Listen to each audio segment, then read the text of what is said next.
अस्सलाम वालेकुम viewers, welcome to AR's kitchen. आज हम बनाने जा रहे हैं मटन ब्रेन मसाला, तो वीडियो को एंड तक ज़रूर देखिएगा। अगर रेसिपी अच्छी लगी तो चैनल को सब्सक्राइब कीजिएगा, बेल आइकन के बटन को प्रेस कीजिएगा और वीडियो को लाइक कीजिएगा।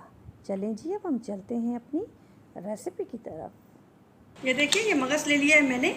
ये मेरे पास है 4 मगज़, बकरे का मगज़ है ये, और इसको मैंने वॉश किया है। लेकिन अब हमने इसको डालना है एक बाउल के अंदर, और इसी के साथ हमने इसके अंदर डालना है पानी,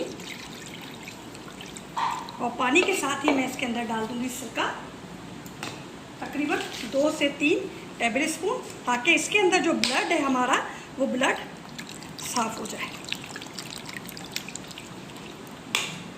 मिक्स करेंगे इसको अच्छे तरीके से, और इसको 10 मिनट के लिए हम यहाँ पर काउंटर पर ही छोड़ देंगे।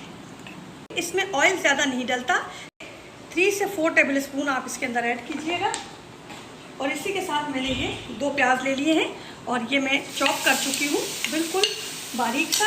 ये हम इसके अंदर ऐड करेंगे और इसको हल्का सा एक कलर देंगे। ये देखिए, ये हल्का सा इसने अपना कलर चेंज किया है, बिल्कुल ये अभी सफ़ेद सफ़ेद है, इसको हमने गोल्डन कलर बिल्कुल भी नहीं दिया है। और अब इस स्टेज पे आके हम इसके अंदर डालेंगे 1 टेबल स्पून भरकर लहसुन का, और 1 टेबल स्पून भरकर हम इसके अंदर डालेंगे अदरक का। मिक्स करेंगे इसको अच्छे तरीके से, और इसकी खुशबू ख़त्म होने तक का वेट करेंगे। अब मैं इसके अंदर थोड़ा सा पानी डालूंगी, थोड़ा सा मिक्स करेंगे इसको।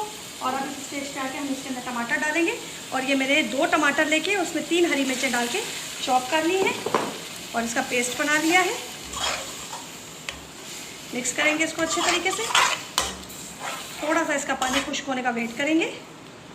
देखिए कितना इसका कलर साफ़ हुआ है, आप ये देखिए, ठीक है ना। अब मैंने इसको अच्छे तरीके से वॉश करना है, जो ये आपको हल्का हल्का सा इसमें नज़र आ रहा है। अब मैं ये वॉश करूँगी तो बड़े आराम से निकल जाएगा। अब इस स्टेज पे आके ये देखिए हमारा कितना अच्छा वॉश हुआ है। ये हम इसके अंदर ऐड कर देंगे।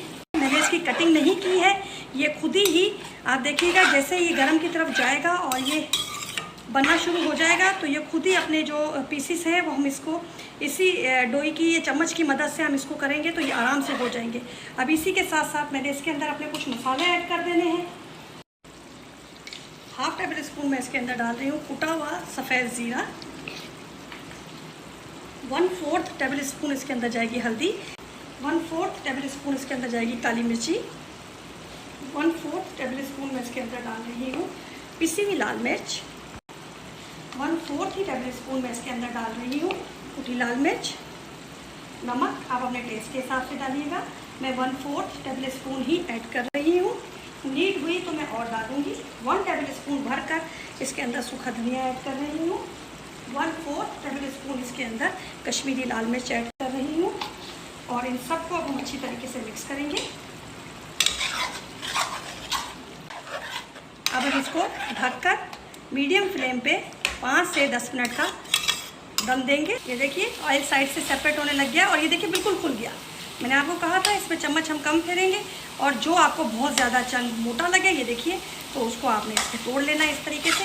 बस अब इस स्टेज पे आके मैं इसके अंदर ऐड करूँगी 3 टेबल स्पून दही के। ये इसको बहुत अच्छा टेस्ट देगा। सिरके में भिगोने से आपको एक ये भी फ़ायदा हो जाएगा कि आपके जो इसके अंदर एक स्मेल होती है मगज़ के अंदर, वो स्मेल भी ख़त्म हो जाती है सिरका डालने की वजह से। बस अब मैं इसको फिर 5 मिनट के लिए दम पे छोड़ूंगी, और अब इस स्टेज पे आके मैं इसके अंदर डालूंगी कनौर का 1 क्यूब। ये मैंने तोड़ के डाला है इसके अंदर, 1 ही डालिएगा। कनौर के पैकेट में 2 होते हैं, लेकिन मैंने इसके अंदर 1 डाला है। इसी के साथ मैं इसके अंदर डालूंगी हरी मिर्चें, 4 हरी मिर्चें काट के मैंने इसके अंदर डाल दी हैं। इस स्टेज पे आके आप अपना नमक चेक कर लीजिएगा, आपको नमक कम लगे तो आप नमक ऐड कर सकते हैं। ये देखिए, अब इस स्टेज पे आके मैं इसके अंदर ऐड करूँगी 1/2 टेबल स्पून के करीब पिसा हुआ गरम मसाला, और 1/2 टेबल स्पून के करीब मैं इसके अंदर कसूरी मेथी ऐड कर रही हूँ। मिक्स करेंगे इसको अच्छे तरीके से, और इसको दम वाली फ्लेम पे छोड़ देंगे हम 5 से 7 मिनट के लिए। ये देखिए माशाल्लाह से लुक देखिए कितना प्यारा है। अब इस स्टेज पे मैं इसमें धनिया डाल दूँगी। धनिया आप अपनी मर्ज़ी से जितना चाहें डालें, और इसको ये देखिए माशाल्लाह से। बस अब इसका फ्लेम हम करेंगे ऑफ। ये देखिए माशाल्लाह से हमारा मगज़ रेडी हो गया। अब आप बनाइएगा और फिर कमेंट में मुझे बताइएगा कि रेसिपी आपको कैसी लगी। दुआओं में मुझे याद रखिएगा, अपना ख्याल रखिएगा। अल्लाह हाफिज़।